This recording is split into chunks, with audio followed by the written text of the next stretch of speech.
ওয়ালাইকুম। আমরা একটা ছাদ বাগানে আসলাম। ভাই, আপনার নাম কি? আমার নাম হুমায়ুন কবির নাসির। হুমায়ুন কবির নাসির। আগে কি বিদেশ ছিলেন? আগে চাকরি করতাম গ্রামীণ সেকেন্ড ম্যানেজার। আচ্ছা, গ্রামীণ চাকরি করতেন, এখন আর চাকরি করতেছেন না।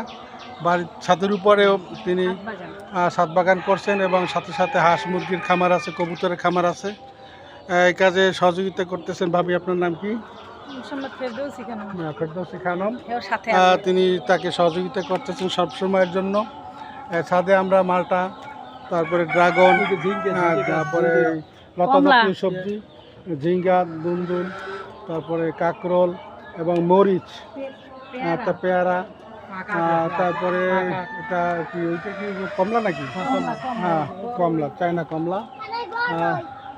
তারপরে বড়ই আছে, ড্রাগন সব ধরনের মোটামুটি আছে। এখানে বস্তায় আবার আদা চাষ আছে। বস্তায় আদা চাষ করছেন, এটাও ভালো হয়েছে। বেগুন গাছ আছে, মরিচ গাছ আছে।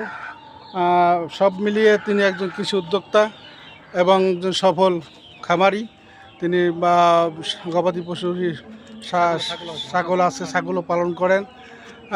মোট কথা কৃষির ব্যাপারে তার অনেক যোগ্যতা রয়েছে এবং তিনি সফলভাবে এটা পরিচালনা করে আরও উন্নতি হবেন এই আশা ব্যক্ত করি।